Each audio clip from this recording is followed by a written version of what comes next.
नमस्कार दोस्तों, मैं हूं श्यामवीर सिंह और आप देख रहे हैं हमारा चैनल जैसलमेर की गलियां। दोस्तों, जैसलमेर में बहुत कुछ देखने के लिए है। यहाँ का सोनार किला, डेजर्ट है, तन्नोट माँ का चमत्कारी मंदिर है, बबलियान बॉर्डर है, पटवा हवेली, नथमल हवेली और गड़ीसर लेक। ये सब ऐसी चीज़ें जहाँ पर पर्यटक आसानी से पहुँच सकते हैं। दोस्तों, जैसलमेर में कुछ ऐसी जगह भी हैं जिनका रहस्य आज तक बना हुआ है और वहाँ तक पर्यटकों का पहुँचना लगभग असंभव है। तो समय समय पर हम कुछ ऐसी जगहों को आपको दिखाते रहते हैं। आज मैं ऐसी ही जगह लेकर चलता हूँ जिसका रहस्य आज तक नहीं खुला है। छोटी सी एक कहानी बता देता हूँ, इससे जुड़ी हुई है और इसका रहस्य भी इसी में आपको मिल सकता है। दोस्तों, जैसलमेर का एक दीवान हुआ करता था जिसका नाम था सालिम सिंह। जैसलमेर में उसकी हवेली बनी हुई है, उसका नाम है मोती महल। ये दीवान बड़ा ही खतरनाक था। ऐसा माना जाता है कि सारे राज्य के अधिकार इसके पास चले गए थे और ये मनमानी करने लगा था। और मनमानी ऐसी करता था कि मनमाना टैक्स लगा देना, मर्जिया जैसको उठवा लेना, और इसका एक शौक था नशा करना और सुंदर लड़कियों को अपने हरम में ले आना। यानी शहर के अंदर इसको अगर कोई लड़की सुंदर दिख जाए तो उसको उठवा लेता था और उसके साथ क्या करता था, क्या नहीं करता था, कहाँ ले जाता था, ऐसा एक रहस्य आज भी बना हुआ है। अनेक कहानियाँ प्रचलित हैं कि एक बार अगर सालिम सिंह की हवेली के अंदर कोई लड़की आती तो वापस वो जीवित तो कभी निकली नहीं है, ऐसा माना जाता है। लेकिन शहर के अंदर राज्य परिवार था, पब्लिक थी, अगर वो देख लेती तो शायद इसका विरोध होता। लेकिन जब तक सालिम सिंह दीवान रहा किसी को पता ही नहीं चला कि वो लेके कहाँ जाता है, ये कुकृत्य करता क्या है। लेकिन उसके मरने के बाद पता चला कि जैसलमेर से 8 किलोमीटर दूर जंगल में एक हवेली बनी हुई है, एक पहाड़ी के ऊपर बहुत ऊंची, और वहाँ आसपास कुछ भी नहीं है, वहाँ पहुँचना बड़ा कठिन है। इस पहाड़ी से दूर दूर तक नज़र रखी जा सकती है। नीचे सारी सुविधाएं, सैनिकों के लिए रुकने के लिए, इसके जो यार दोस्त आते थे उनके लिए पार्टी, खाना बनता था। पास में तरनताल बना हुआ है नहाने के लिए, वहीं पर ये लड़कियों को लेके जाता था और रात भर उस हवेली के अंदर लेके जाता, वहाँ पर डांस करवाता था, नचवाता था, और फिर उसके साथ क्या होता था, क्योंकि वो कभी कोई ये रहस्य बताने के लिए उस हवेली से वापस जैसलमेर तक नहीं पहुंच पाई। आज मैं उस रहस्यमयी हवेली को आपको दिखाने के लिए लेके चलता हूं। लेकिन दोस्तों, रास्ता बड़ा कठिन है। थोड़ी दूर तो हमको ऑटो से जाना पड़ेगा, फिर रास्ता नहीं है, फिर हम पैदल जाने की कोशिश करेंगे और रास्ता ढूंढना पड़ेगा, क्योंकि रास्ता इतना आसान नहीं है। उस समय तो और भी कठिन रहा होगा। आज जब सब संसाधन हो गए हमारे पास, तब भी वहाँ हम बड़ा मुश्किल से पहुँच पाते हैं। तो चलिए शुरू करते हैं आज के रहस्यमयी सफ़र, एक ऐसी रहस्यमयी हवेली का राज खोलने के लिए जिसका रहस्य आज तक बरकरार है। तो पहले शुरुआत करते हैं हम अपने एक ऑटो टुक टुक से, और उसके बाद जंगल से होते हुए इस हवेली तक पहुंचेंगे। तो चलिए मेरे साथ इस रहस्यमयी हवेली की ओर। तो दोस्तों, हम उस ख़तरनाक हवेली की तरफ निकल पड़े हैं और हमने यहाँ से ऑटो किया है और इस समय हम अपने जो जैसलमेर का हनुमान चौराहे के बाद एक अगला चौराहा है, वहाँ से निकले हैं। तो यहाँ से पहले एक चौराहा आएगा छोटा सा, तो वहाँ से होकर हम चल पड़े हैं। इस समय हल्की फुल्की बारिश हो रही है और मुझे लगता है कि आगे हमको कच्चे रास्ते पर कैसे ये टुक टुक जाएगा, और इस ऑटो रिक्शा वाले को भी रास्ता पता नहीं है, क्योंकि वो एक ऐसी हवेली है रहस्यमयी जिसके बारे में ज़्यादा लोगों को पता नहीं है। फिर भी इसने कहा है कि मैं कोशिश करूँगा हवेली तक आपको पहुँचाने की। तो अभी तो हम जैसलमेर से जो हम निकल रहे हैं उस हवेली की तरफ। तो ये 8 किलोमीटर का रास्ता है और कितनी देर में पार होगा, क्योंकि बारिश भी हल्की फुल्की हो रही है। तो हमको ये जो टुक टुक ले जाएगा कहाँ तक ले जाएगा, लेकिन हमने आज तय किया है इस हवेली का रहस्य हम आपको उजागर करके ही रहेंगे, चाहे कुछ भी हो, चाहे बारिश हो, चाहे रात हो जाए। आज हम उस हवेली तक पहुंच के रहेंगे। और अभी तो हम शहर में ही जैसलमेर को पार नहीं कर पाए हैं, फिर जंगल में ऑटो चलेगा, उसके बाद कच्चा रास्ता आएगा। तो अभी हम गुजर रहे हैं जैसलमेर के गर्ल्स कॉलेज के सामने से। यहाँ पर SBI बैंक के सामने एक पुल बना हुआ है, उस पुल के नीचे से अभी हम गुजरे हैं। और आगे अब आएगा गढ़ीसर चौराहा। गढ़ीसर चौराहा वही जहाँ से हम गढ़ीसर देखने जाते हैं, बहुत सारे पर्यटक आते हैं। तो बूंदाबांदी हो रही है, सड़क पूरी गीली है। ये गढ़ीसर चौराहा है। मेरे राइट साइड में आप देख रहे होंगे गढ़ीसर तालाब है। इसी चौराहे से हम निकल कर के गढ़ीसर लेक घूमने जाते हैं। यहाँ पर बहुत पर्यटक आते हैं इस चौराहे से होकर के। राइट साइड में आप देखिए इधर, ये यहाँ पर ये पार्किंग है और यहाँ पर गाड़ी खड़ी होती है। अब हम जाएंगे लेफ़्ट साइड में, ये बस है ना, बस के लेफ़्ट साइड से हम निकलेंगे। यहाँ से 3 सड़क हैं, सीधी जाएंगे तो जोधपुर है, राइट में बाड़मेर की तरफ है और लेफ़्ट साइड में ये वैसे मोहनगढ़ की तरफ जाती है इस चौराहे से लेफ़्ट साइड में। लेकिन हम गांधी कॉलोनी होकर के जाएंगे। देखिए सामने वाली वो जोधपुर निकल गई, ये गांधी कॉलोनी होकर के मोहनगढ़ जाएगी। और इसी रास्ते पर बीच में वो रहस्यमयी हवेली कहीं पर आती है। और अभी ये सिंगल रास्ता आ गया है। ये रास्ता जेठवाई की तरफ जा रहा है जैसलमेर से। तो इस पे बहुत कम ट्रैफिक रहता है कि आगे कोई गांव इक्का दुक्का ही है, छोटे मोटे गांव हैं और कोई बड़े गांव नहीं है। तो 8 किलोमीटर का ये सफ़र रहेगा हमारा इस टुक टुक के द्वारा, फिर हमको वापस भी आना है। एक अच्छी बात है दोस्तों, यहाँ पर बारिश इधर कम है। देखिए हल्का फुल्का पानी दिख रहा है, लेकिन जैसलमेर में बारिश काफ़ी थी, लेकिन यहाँ नहीं है बारिश। तो मुझे शुभ संकेत दिख रहे हैं कि आगे अगर हमको कच्चे रास्ते पर ये ऑटो ले जाना पड़ा, अगर बारिश नहीं हुई आगे तो ये जा पाएगा। और पहले तो रास्ता खोजना होगा।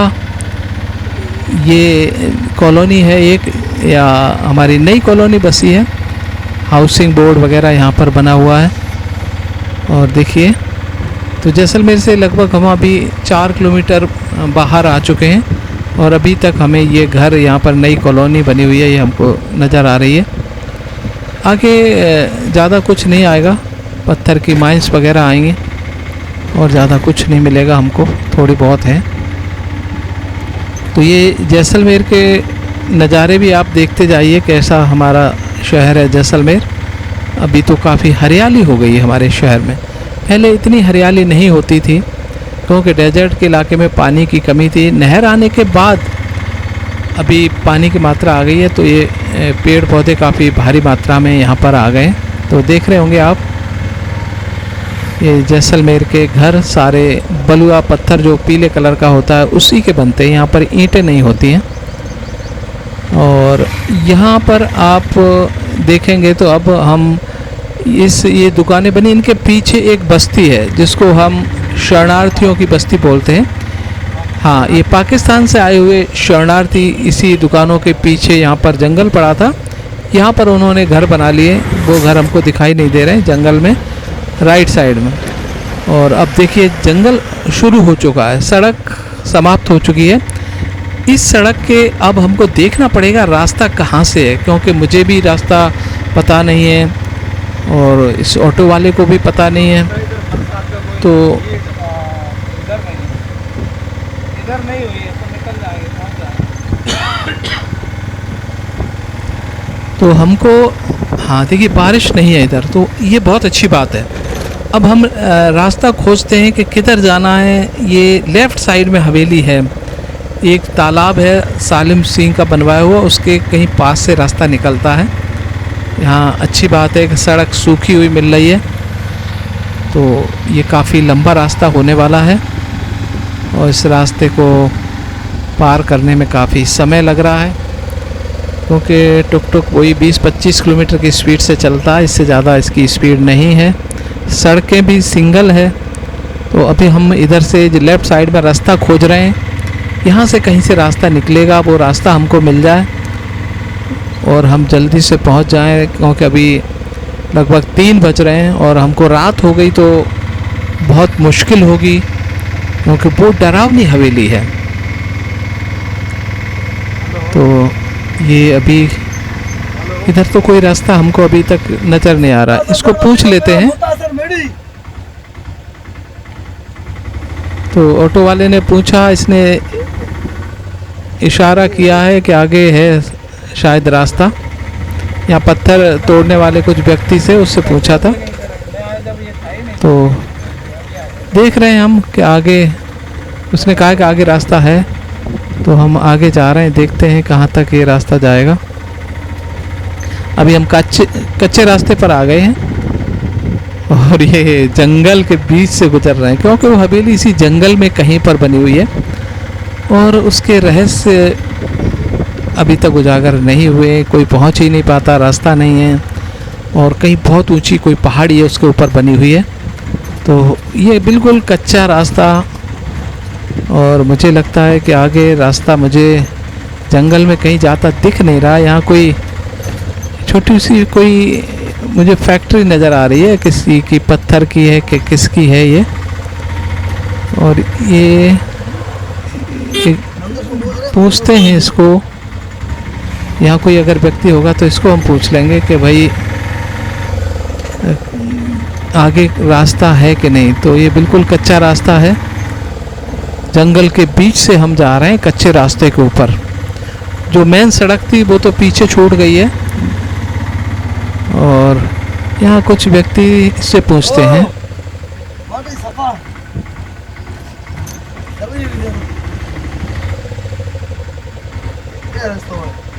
ये एक रास्ता ये जा रहा है, ये लेफ्ट साइड में, इसको देखते हैं इधर जा कर के, क्योंकि हम पहले आगे निकल गए थे, हम वापस आए तो अभी हमारे राइट साइड में ये पड़ रहा है, क्योंकि उधर रास्ता भूल गए थे, हम फिर वापस आए ऑटो से वहाँ से, क्योंकि आगे कोई रास्ता दिखा नहीं। तो इसका मतलब पीछे है रास्ता, शायद ये रास्ता हो सकता है। देखिए कितना जंगल ही जंगल है, यहाँ पर कोई व्यक्ति नहीं है और जंगल में कोई शरणार्थी यहाँ पर बीच में इक्का दुक्का बस गए, इसमें उनकी मजबूरी है इस जंगल में रहने की। तो यहाँ कुछ झोंपड़ियाँ आगे नज़र आ रही हैं, शायद इनसे पूछते हैं, इनको पता हो कि काफ़ी दिनों से रह रहे हैं। कुछ महिलाएं नज़र आ रही हैं, पुरुष तो कोई नहीं, शायद काम करने गए होंगे, पूछ लेते हैं इनसे। अरे भाई मोता सर जानो मेरी रास्ता पे हो है वो फिर वो कौन है वो तो बंद है वो मोता सर कौन है वो हवेली। तो हम अरे वो कौन है वो बंद है। कई रास्ते पे जाके आए, सब रास्ते हमको नहीं मिले, कोई भी रास्ता नहीं हवेली तक जा रहा था। और इन्होंने भी कहा कि रास्ता कहीं आगे है।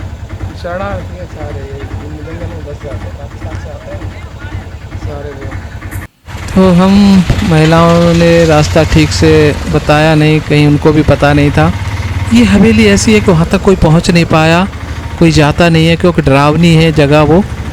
और ऐसा मानते हैं कि वहाँ शायद रात को आज भी आवाज़ें आती हैं ख़तरनाक, उधर कोई जाता नहीं है, बहुत डरते हैं। और तो देखिए हम वापस, महिलाओं ने रास्ता बताया नहीं, हम ढूंढने की कोशिश कर रहे हैं। हम काफ़ी आगे निकल गए थे, वापस आए हम, कोई देखते हैं कोई व्यक्ति मिल जाए। ये तो रुका नहीं, बाइक वाला चला गया और कोई मिलेगा नहीं, तब तक रास्ता मिलना बड़ा मुश्किल है। तो हमको रास्ता नहीं मिल रहा है। एक ट्रैक्टर वाला है, इसको हॉर्न दिया है, ये रुकने का इशारा कर रहे हैं, शायद रुक जाए। इसको पूछते हैं। मोता सर जानो क्यों है मैं मेरी जानो मोता सर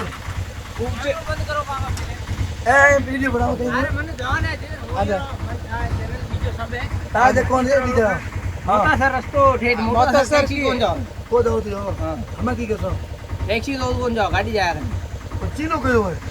तो इसने कहा टैक्सी वहाँ तक नहीं जा पाएगी, रास्ता नहीं है आगे, कोई ट्रैक्टर वैक्टर से जाओ तो अलग बात है। मैंने बात भी की थी कि भाई वो कह रहा था मैं फ्री नहीं हूँ।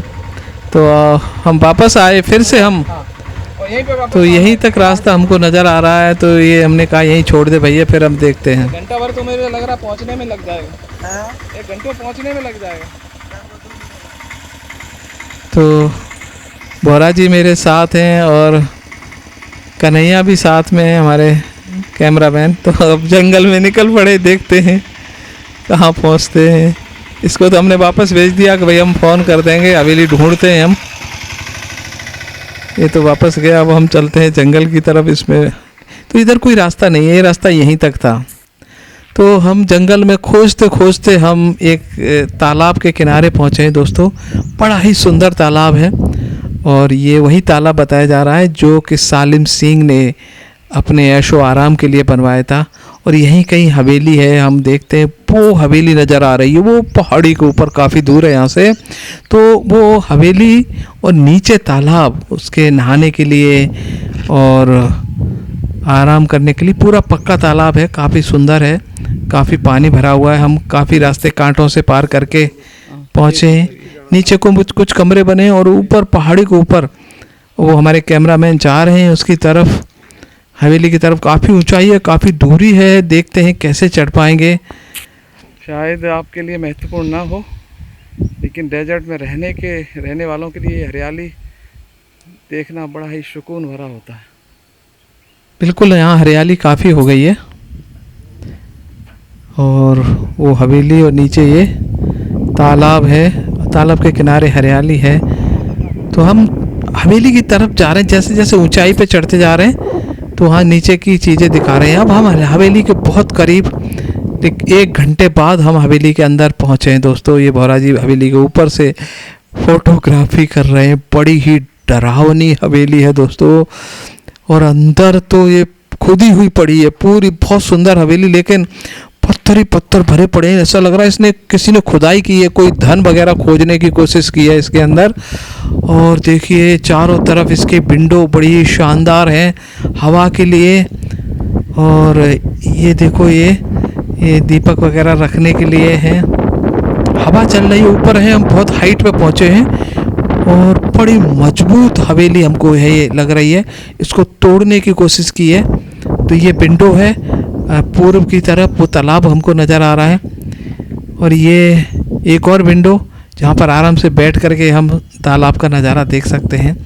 काफ़ी मजबूत है, लगभग 200 साल पुरानी मेहता सालिम सिंह की हवेली। और ये पश्चिम की तरफ, इधर भी खाई है पश्चिम की तरफ, पूरब की तरफ भी और दक्षिण की तरफ से। सिर्फ उत्तर की तरफ से एक ही रास्ता है इस हवेली तक पहुंचने के लिए, बाकी कोई रास्ता नहीं। बहुत ऊंचाई पर है, यानी 3 साइड से पूरी खाई है। यहाँ से सीढ़ियाँ थी ऊपर जाने के लिए, ये देखिए तोड़ दी गई हैं। हवेली का बहुत नुकसान हुआ है। और किसने तोड़ी हैं? कोई भूत प्रेतों ने तोड़ी हैं, कोई इंसान यहाँ तक आ रहा है। तो यहाँ पर बीच में ये डांस फ्लोर हुआ करता था, ऊपर एक मंजिल और थी। तो दोस्तों ये वही हवेली है जहाँ पर सालिम सिंह लड़कियों को उठा करके रोज़ एक नई लड़की को लाता था। रात भर यहाँ डांस होता था इसी हवेली के अंदर और सुबह उसकी लड़की को कुछ मौत होने पर यहीं कहीं दफना दिया जाता था। तो आज तक कोई लड़की इस हवेली से वापस नहीं पहुंची है ये बताने के लिए कि उसके साथ क्या हुआ था, इस हवेली में क्या होता है। और आसपास पूरा जंगल और बहुत ही ख़तरनाक जगह। और जैसे जैसे हम आपको चारों साइड से दिखाऊंगा कि कहाँ क्या कुछ है। तो देखिए यहाँ से भी काफ़ी ये हवेली बहुत ऊंची है। ये इधर भी खाई है, उस तरफ तो हमने दिखा दी तालाब था, उधर भी खाई है। तो देखिए इधर ये कितनी लंबी चौड़ी खाई है। हवेली पे सीधे कोई चढ़ नहीं सकता, ना तो पूरब से, ना दक्षिण से, ना पश्चिम से। देखो कांटे वगैरह, खाई, पत्थर बहुत पड़े हुए हैं। कैसा मंजर रहा होगा उस समय, कितनी डरावनी रही होगी। कई एंगल से हमारे कैमरामैन इसको कवर करने की कोशिश कर रहे हैं क्योंकि आसपास कहीं जगह नहीं है खड़े होने को। और बहुत ही ख़तरनाक इसके चारों तरफ जगह है। बारिश का समय है और हमें यहाँ से जल्दी निकलना है क्योंकि कितनी खतरनाक खाई है ये। कैसे तो माल चढ़ाया होगा ऊपर बनाने वाला। हाँ देखिए वहाँ पर बहरा जी और हमारे कैमरामैन कह रहे वहाँ तक पत्थरों को कैसे ले गए होंगे, क्योंकि कहीं रास्ता नहीं है इस पे ऊपर चढ़ने का। और बहुत ही ऊंचाई पर, बहुत मतलब छोटी ज़रूर लेकिन काफ़ी सुंदर डरावनी जगह पे ये हवेली किस पर्पज़ से बनाई थी, क्यों बनाई गई थी, क्या क्या हुआ है यहाँ पर, ये आप देखिए किस तरह से हमने काफ़ी एंगल से दिखाने की कोशिश की। इसके चारों तरफ से कहीं से नहीं जा सकते, देखते रहिएगा आप, देखिए इसको बार बार। ये डरावनी जगह है बहुत ज़्यादा, ऐसा मानते हैं लोग कि आज भी यहाँ पर डरावनी जगह आवाज़ आती है। तो आखिरकार हम वहाँ से जल्दी आ गए क्योंकि वहाँ रुकना। तो फाइनली छोटू बाबू आ गए हैं और हमको ले चलेंगे जैसलमेर, क्योंकि रास्ता तो आज बड़ा कठिन रहा, मुश्किल से चढ़ना उतरना, बहुत थक गए। छोटू बाबू फंसा दिया तुमने आज तो। नहीं नहीं नहीं, चलो चलते हैं। तो वापस हम ऑटो से जा रहे हैं वापस, क्योंकि हम बहुत थक गए थे, शाम ना हो जाए, रात ना हो जाए, ये भी डर था। तो हम जैसलमेर देखिए पहुंच चुके हैं और ये शहर का दृश्य, शाम हो चुकी है और हम सही समय पर आ चुके हैं। तो ये किले का दृश्य हमारे होटल से नज़र आ रहा है। तो आप देख रहे हो कितनी हरियाली है किले के चारों तरफ। तो बहुत थकान हो चुकी है और अब हम तो खाना खा के सोएंगे। और बारिश भी, यहाँ पर हनुमान चौराहे पे आए हम खाना खाने, तो यहाँ बारिश हो रही थी, तो यहाँ पर बड़ा मुश्किल हुआ आज हमारा, क्योंकि और थोड़ा पहले बारिश हो जाती तो हम आपको आज हवेली नहीं दिखा पाते। तो बहुत बहुत शुक्रिया दोस्तों, आज ये हवेली तक हम पहुँचे और आपको मैंने ये हवेली दिखाई। फिर किसी एडवेंचर पर लेके चलेंगे, तब तक नमस्कार। तो दोस्तों आपने देखा कि किस प्रकार से सालिम सिंह किसी भी लड़की को यहाँ तक लेके आता था और रात भर वहाँ यहाँ पे डांस होता था, और उसके बाद पार्टी वगैरह करके उस लड़की के साथ क्या होता था वो कभी जैसलमेर तक नहीं पहुँची। कितनी ख़तरनाक जगह पर ये हवेली, हमें पहुँचने में इतना समय लग गया, कई बार हम रास्ता भूले। तो दोस्तों अगर आप इस हवेली को देखना चाहो तो एक जो लोकल गाइड है हमारे जैसलमेर में, उसको ज़रूर साथ लाइएगा, क्योंकि ये बहुत ख़तरनाक जगह है और इस मौसम में यहाँ पर बहुत सारे रेप्टाइल्स निकलते हैं, जंगली, जो हम कहें कि कोबरा और विषैले जानवर। तो यहाँ पहुँचने के लिए पत्थरों के नीचे वो छुपे रहते हैं, बड़ी सावधानी की ज़रूरत होती है। तो अगर यहाँ तक आप आना चाहो, रोमांच से भरपूर यात्रा करना चाहो, तो ये घुंघरू हवेली आप ज़रूर देखिएगा। तो अब आपसे लेते हैं विदा, नमस्कार।